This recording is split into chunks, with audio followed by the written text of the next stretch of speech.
I'm going to start you out using things you have around your home.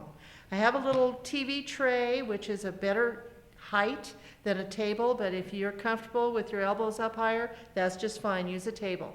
I have an old bath towel just to keep my pillow from going anywhere.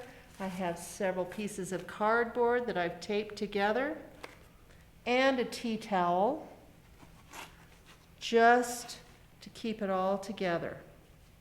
And we need pins. These are just sewing pins. If you have the bead-headed pins, that's fine. Kind of secure the tea towel. Then you'll need to download this page from the Do-It-Yourself site.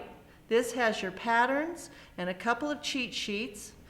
If you can do it on a colored cardstock, it's much easier to see than the white, especially if you're using white or off-white thread. Colored thread is fine as long as you don't use black or a dark color. It's just too hard to see the stitches and too difficult as a beginner to cope with stitches you cannot see. Cut your first pattern off, giving it a little bit of a border around the edge, and you'll notice I'm not even on the margins. The top is where these white or these big black dots are. That's going to be placed on your pillow and pinned down, all four corners. If you can't get the pins all the way in, just do the top corner so that the pins aren't in our way in the bottom. To wind your bobbins, and I have 20 pencils, you'll need about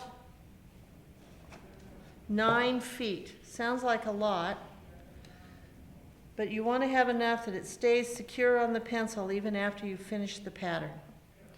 The way I start, and if you're a lefty, you may have to cope with this a little, I will hold the pencil in my left hand and put my thumb over the top of the thread to hold it.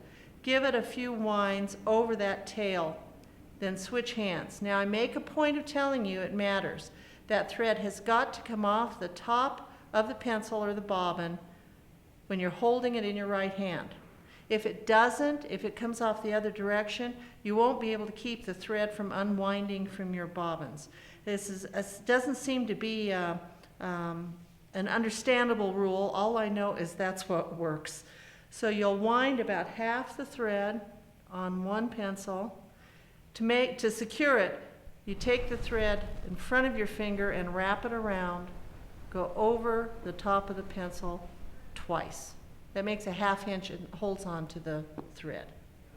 Pick up and do the same thing. Don't try to wind these bobbins at the same time because one of them will be wound backwards. Again, hold down with your thumb, a few twists, switch hands, and wind so that it's winding on the top of the bobbin. You're going to wind it up, what is that, probably 18 inches maybe apart.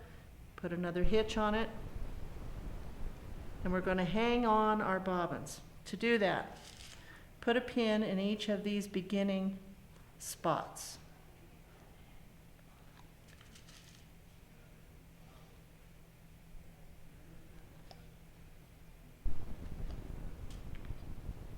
All right.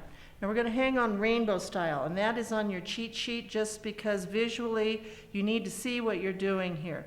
You put one pair on, the second pair is hung over the top of it so that they are in arcs across each other, not intermingled. The reason for this is if you intermingle them, the bobbins will actually pull loose once your piece is finished. This way they'll get tied into the stitches and they'll hang on. Now carefully scoot those over, and you're going to do the same thing all the way across.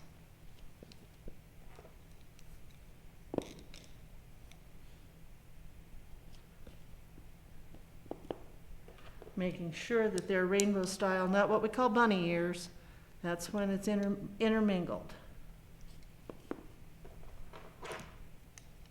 These are brand new pencils too, you'll notice.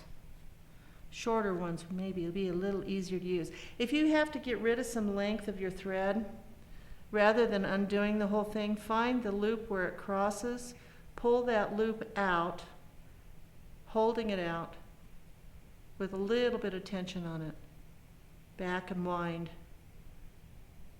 until you can get rid of some of the length. Do that if you have to with both bobbins, just to kind of equalize it. You do not want them hanging off the pillow because they can come loose, just like this one has already.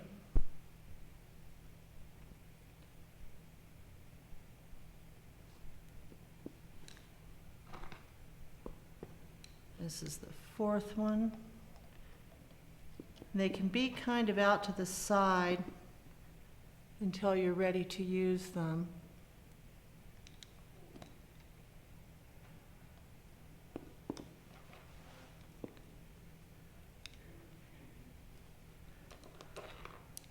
Okay. If they have to hang off the edge there, that's fine.